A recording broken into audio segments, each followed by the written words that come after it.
Hello good evening viewers, कैसे हैं आप लोग। स्वागत है आपका शेयर बाजार ज्ञान की एक और वीडियो में। और आज की इस वीडियो में हम बात करने वाले हैं इंडस टावर्स लिमिटेड के शेयर के बारे में।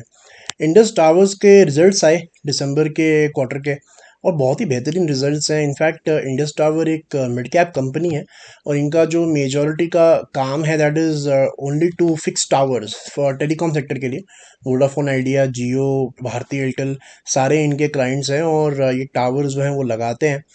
एक मिड कैप कंपनी का आज के टाइम पे अच्छे वैल्यूएशन पे अवेलेबल होना, और बहुत ही बेहतरीन वैल्यूएशंस है। चार्ट्स तो उससे भी बेहतरीन है। तो क्या कुछ इंपॉर्टेंट है, इन सब चीज़ों के बारे में हम बात करेंगे। अगर आप लोग चैनल पे नए हो तो आप चैनल को प्लीज़ सब्सक्राइब कर लीजिए, ताकि रोज़ आने वाली जो वीडियोज़ हैं वो आपको लगातार मिलती रहे। सबसे पहले जो बात करेंगे इंडस टावर्स के अंदर, वो इनके नंबर्स के बारे में। दिसंबर क्वार्टर के जो आए, हर एक पैमाने पे जो नंबर हैं वो अच्छे हैं।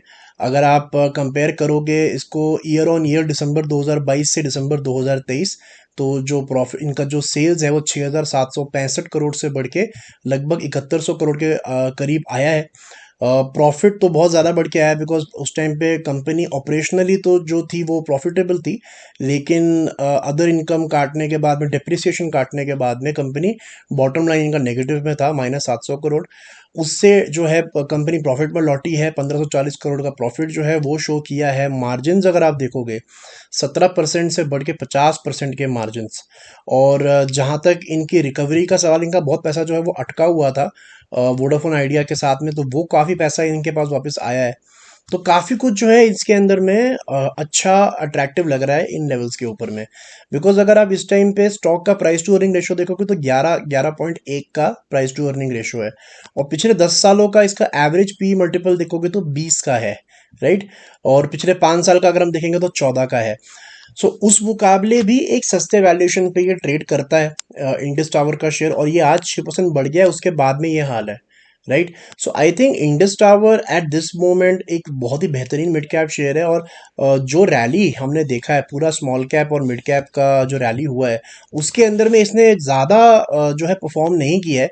बिकॉज अगर आप देखोगे तो अक्टूबर का जो लेवल था इसका अराउंड 170 का था, और आज का अगर मूव इसमें से निकाल देते हैं तो 215 तक ही ये स्टॉक गया हुआ है।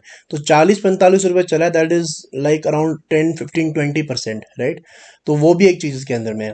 मुझे जो इसके अंदर में खास तौर पे चीज़ें पसंद आती है वो है इसका टेक्निकल चार्ट। अगर आप इसका टेक्निकल चार्ट देखोगे, और हम ये वीकली चार्ट पे देख रहे हैं इंडस टावर को, एक कैंडल जो है वो एक हफ्ते को रिप्रेजेंट करती है। तो यहाँ पे सबसे पहली चीज़ क्या है कि इंडस टावर ने ना अपना 200 वीकली मूविंग एवरेज तोड़ा 2024 के स्टार्टिंग के अंदर में, और ये काफ़ी लंबे समय बाद तोड़ा। 2022 के स्टार्टिंग में जो था ये इसके ऊपर काम कर रहा था, पूरा 2023 इसने इसके नीचे ही निकाला है, राइट।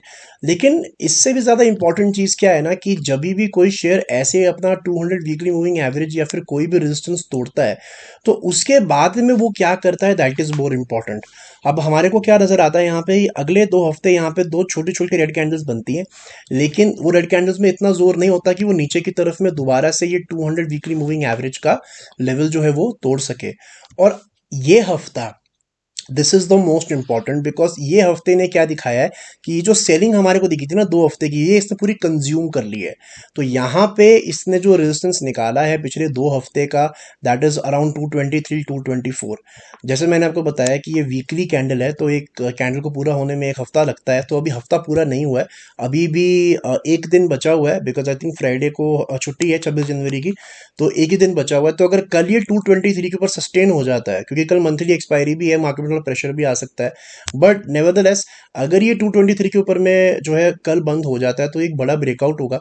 और जो इसका लेवल्स इसने पहले पार किए हुए हैं, अब ये दोबारा से 280, फिर 300, फिर 350, आई थिंक ये लंबे समय के रखने वाला एक शेयर बनता है।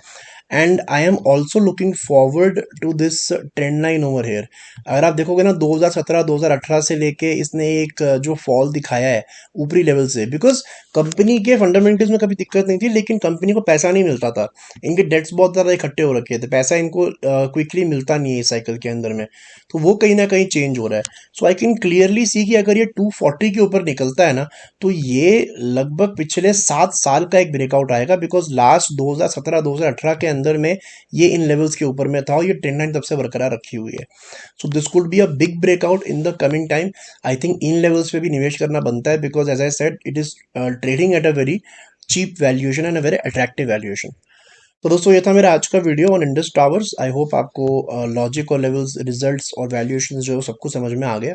कोई सवाल है आपका तो आप कमेंट सेक्शन में ज़रूर डालें। मैं मिलूंगा आपसे अपनी अगली वीडियो में। तब तक आप अपना ख्याल रखें। All the best guys.